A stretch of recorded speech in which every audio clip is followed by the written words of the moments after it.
चंदनपुर गांव में मिट्टी के बर्तनों का नाम लिया जाता तो सबसे पहले नाम आता था गोपाल कुम्हार का। उसके हाथों से बने बर्तन इतने मजबूत और सुंदर होते कि दूर दराज के लोग भी उनसे खरीदने आते। हाँ, चाक, घड़ा, मटका, हांडी सब में उसका कोई मुकाबला नहीं था। सुनो राधा, आज हाट का दिन है।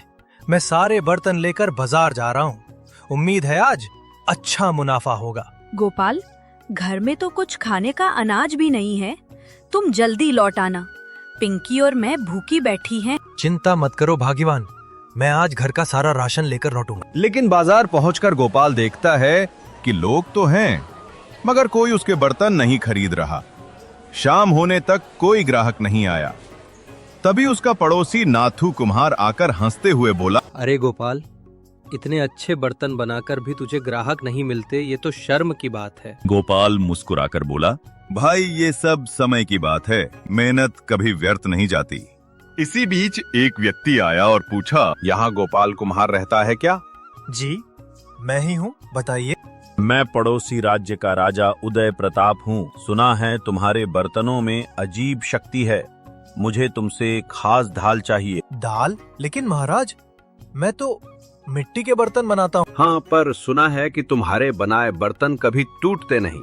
मैं चाहता हूँ तुम मेरे लिए ऐसी ढाल बनाओ जो युद्ध में मुझे किसी वार से बचा सके। ये कहकर राजा ने सोने की पोटली गोपाल को दे दी। गोपाल घर लौटकर सामान लाता है और फिर दिन रात मेहनत करके ढाल बनाने लगता है।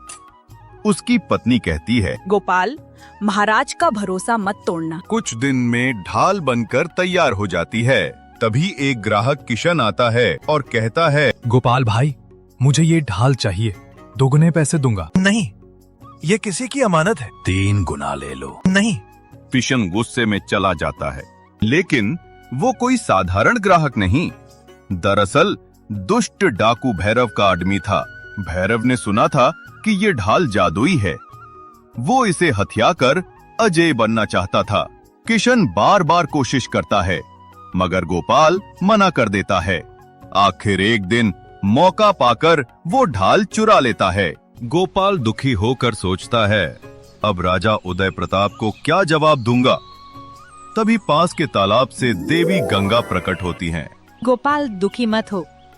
जब तुम छोटे थे तब मैंने तुम्हें वरदान दिया था कि जब भी तुम ढाल बनाते समय मेरा स्मरण करोगे, ढाल में अद्भुत शक्ति आ जाएगी। मगर इस बार तुम भूल गए थे, इसलिए वो ढाल साधारण है, जादुई नहीं। अब तुम मेरी याद करके नई ढाल बनाओ। गोपाल समझ गया। उसने फिर से दिन रात मेहनत की और एक नई जादुई ढाल बनाई। कुछ ही दिनों बाद राजा उदय प्रताप आया। गोपाल ने ढाल सौंप दी। राजा बोला, तुम भी युद्ध देखने मेरे साथ चलो। अगले दिन युद्ध भूमि में भैरव अपनी चोरी की ढाल लेकर आ गया। आज कोई मेरा बाल भी बांका नहीं कर सकेगा। लेकिन जैसे ही राजा ने गोपाल की जादुई ढाल उठाकर वार झेला, भैरव की चोरी की ढाल टुकड़ों में बिखर गई। ये कैसे हुआ? ये तो अजय ढाल थी। राजा हंसकर बोले, धोखे से मिली चीज कभी टिकती नहीं। फिर राजा उदय प्रताप ने भैरव को परास्त कर दिया।